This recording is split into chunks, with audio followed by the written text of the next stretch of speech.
Here with Irma Valera. She is the Cultural Program Supervisor at the Winchester Dondero Cultural Center here in Clark County. And today we're going to talk about the value of art and the love that it brings to our community. My name is Irma Valera. I'm the Cultural Program Supervisor at Winchester Dondero Cultural Center. I'm here to welcome you and invite you to come and visit Winchester and learn about the wonderful talents we have here in Las Vegas. We also welcome any suggestions for programming that you would like to see in our program. We'll see you at Winchester. Yeah, and that's interesting. And you talk about that, right? So your son, very stable job, everything's going well.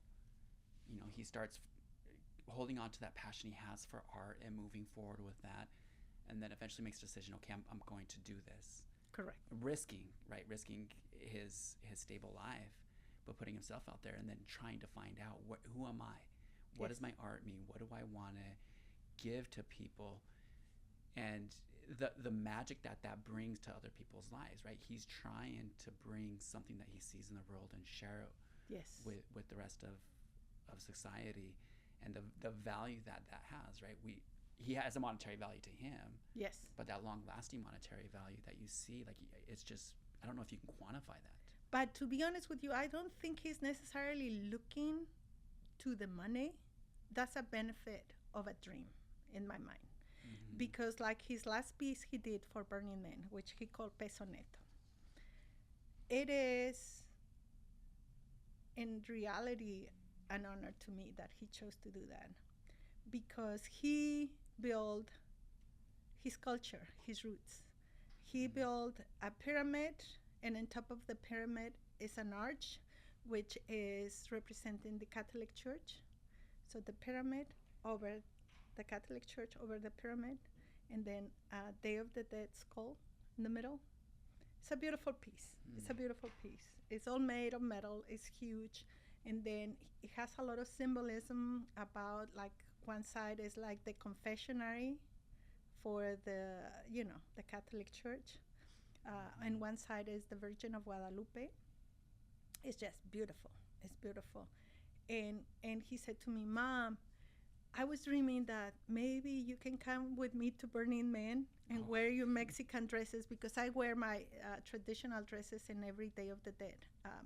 So I always wear it. My goal is to teach the community, or to share with the community, the different cultures we have in Mexico. So I always wear a different traditional costume. And I said, oh, Burning Man, dusty, hot. You cannot take a shower. I don't know that I want to go. You know what I mean? But I went. It was important, and I got so lucky because the weather was perfect. Oh. And it was, I survived it. It was okay. How about the dress? Did it survive?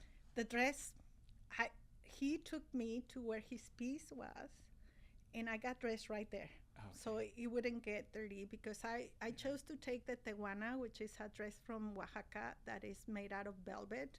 And that was the other thing, velvet hot in the hot weather in the desert. But fortunately, no, it came out. And some people came to see us while we were taking the photos, and they, oh my goodness, your dress is so clean. Yeah, because I just put it on. Yeah, it was a great experience. Yeah. But to me, what he did, to me, it was a gift to me, that he valued his roots, that he valued what he's given, and how he's grown about that, and having that, and acknowledging it, And he continues to grow and change and explore. And he feels more identified with American culture now, because he's been here most of his life. And so he's always looking and exploring and learning something new, getting inspired by other artists. And then it's really cool to see that. But it's always the feeling. I think it has to do with your soul and your spirit when you're an artist, when you really don't have to be worrying 100% about money. When you have that freedom, because there are artists that have to worry about the money because they have to pay the rent. And I know he has to worry about. He has a shop and he has to pay for the rent where he does all his work and everything. And I'm sure that all artists have the same issue. There's so many talented people here in Las Vegas. It's great. My biggest work is performing arts. I don't do the visual arts as much. At the county, we have an office, is the Office of Public Arts, and they are really the ones in charge of that, which I feel good because that way I don't feel like I'm the one giving all the chances to my son. It's not me. But he's opening his own way and he's doing okay for now. And I hope the same for all the people who really have a passion for the arts, whatever medium they choose. Another thing we're doing at Winchester is Spanish literature. We're working with the Spanish literature. Um, this year was the fourth year where we presented the program Mujer, Música y Poesía, in which we do read poems, all the new. And there's a Grupo Literario Comala, which they got together, friends that just want to get together and read and talk and write. And so it's good, and they want to write in their language, which is also good, you know. And then they come and express. They have friends who are musicians, and they have the performances. So 4 years doing it, and every year they do it better, and it's really exciting. And we have the privilege of being partners with them, where we present them, and they come and they just do their thing. We had like 30 people on stage last March when they did. We did it on March 21st, which is International Poetry Day, and it was really beautiful. And also out of Winchester came the Clark County Poet Laureate. The Clark County Poet Laureate is a 2-year tenure where they, you know, promote poetry. That's the English side of it, but not only English, they promote everything, you know. So right now, Ashley Vargas is the current Clark County Poet Laureate, and she's doing all kinds of works all over the city and promoting poetry. Literature, we have writers who come and present their books there, and it's really good to see that love for the arts and that desire to create and to be part of it, to be like complices.